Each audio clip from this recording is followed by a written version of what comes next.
Hey, welcome to Kate Crafts. I'm Kate.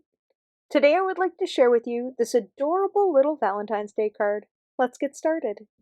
So to kick things off, I'm going to be using a two-part stencil. Now this is the Clover background stencil by Fawn, but instead of turning him into clovers, I think I'm going to try my hand at turning them into hearts because when I was looking for stuff to make, I wanted to make a Valentine's Day card, but just wasn't exactly sure. I mean, I used a lot of the lot of heart stencil background in a project that I did for Hollow Tree Hobbies. Now, if you haven't watched that video, I'll leave a link in the description box below because I do a make for Hollow Tree Hobbies using the lots of heart stencils. And I was wanting to continue on with the heart theme, and I didn't want to use the stencil again. And when I was flipping through my stencils and shopping my crafty stash, I came across the Clover stencil, and I thought, this would be neat to try my hand at making heart stencil. So that's what I did. So I'm taking a little bit of the Ballet slipper by the Lawn Fawn, and I'm going around pretty heavy-handed. Now, I'm still learning how to use dye inks because I really enjoyed using the oxide inks. I mean, I still do, but since I've broadened my collection of the Lawn Fawn dye inks, now these aren't water reactive, so they're a little bit different than the Distress inks, and they're not the same as the Distress oxides. The oxides are a little more chalkier, as some of you may know, whereas these are ink-based dyes. So once I've gone ahead and covered up that first stencil with all of that ballet slipper, we're taking the second part of the stencil and we're going to go over it with some bubblegum. So it's almost like you get like a pinwheel effect with the second part. So it's only going over half of the pink that you did, the lighter pink, or that I did, I should say. So when I used this stamp set, I wanted to show the darker purple, but I needed to do that second because that way it will go over the light purple. And if you did the dark purple and then you went over it with the light purple, there wouldn't be much of a gradient. So if you try to recreate this, just remember to go in first with your light and then again with your dark. That way you get the two-part, or yeah, that's how.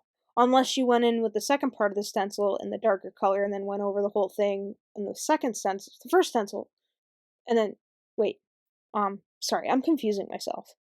Never mind me.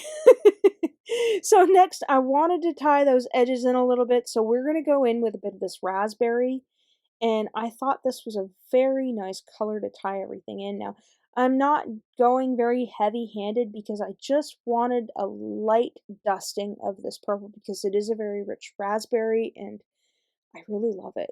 And I think it just added more to that fuzzy feeling that the card had, and yeah, so I really like ink blending on this Bristol Smooth Vellum because it is a kind of a slightly textured cardstock. It's not like the Bristol Smooth, where it's very smooth, kind of like Hammermill or Nina Crest Solar White. And yeah, so in this part right here, I really like doing this every so often as I just drag the edge of the card because it's a thick cardstock and I didn't want the white to show, so I'm just masking the white edges with a bit of this raspberry. And once I've done that, I'm going to add in a little bit of that raspberry ink to my Make Art station, and I'm going to give it a little spritz of water, and we're going to mix in a little bit of that water and make sure that that's nice and watery, and then I'm just going to take that raspberry and I'm going to paint in like watercolor in that little heart. We're not going to do much to the rabbit because I want him just to kind of pop out and show on that patterned background.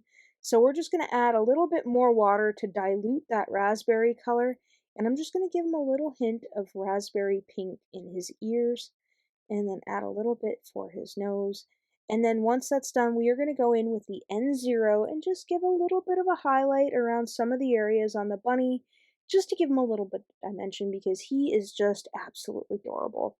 Now, this bunny is from the Better Days set, and he's very similar to another bunny in another set, but I can't remember the name of the set. But I do know that both dyes work for the same bunny, but I can't remember the other set. Anyway, so once I've gone ahead and done with the N0, I have used the outside in stitched heart die, and I've gone ahead and cut out a heart out of white cardstock, and then I've got a sentiment banner that I've used, and the lucky to have you. Now, I searched high and low in my stash to find something that kind of tied into those clovers. And when I figured out what I could use, I found it in the least likely of places. Now, that I'm lucky to have you ties in with the clovers, which are hearts, which I thought was kind of clever. But that sentiment is actually from the Reveal Wheel Friends and Family sentiment, which is a newer to me stamp set, which I haven't really used yet.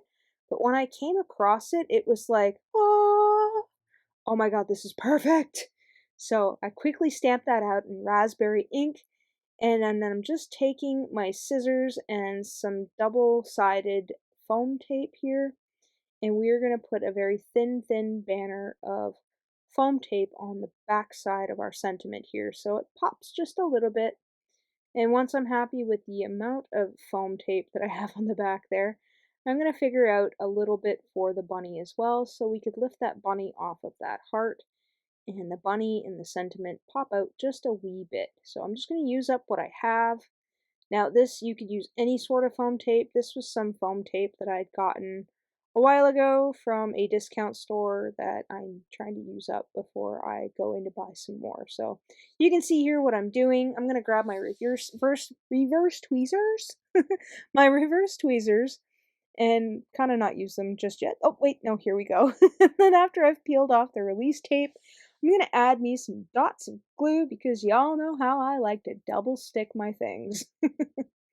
So I'm going to look at that really carefully, line that little adorable bunny up so you can kind of see that there is just a slightly different color between the white heart and the bunny because I used that N0 marker and then I colored it in with a little bit of the ink and watered it down, and I love the contrast. It's a slight contrast between the white and the lighter color white with the gray in it, I guess you could say. It's a different hue. So once I've double stuck the sentiment, we're going to line that up and use our grid mat here, kind of figure out where it is it needs to be. And once I'm happy with where I need to put that, I'm going to give that a pop down and give it a little mash. And then, because why not, we're going to add a little bit of Wink of Stella to the tiny heart that the bunny's holding in its nose and its little tail. And then we're going to take the R20 marker and give him some cute little cheeks. So next we're going to add a little bit of the Barely Arts glue around the edge of our card base here. And we are going to add that card to the card base, or the card panel to the card base. You know what I mean. So once we've added that on, my card is complete.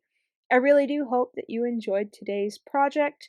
And if you haven't yet, I'd appreciate it if you'd subscribe, hit that notification bell, and like this video, and leave a comment. And as always, thanks for hanging out with me today. Take care.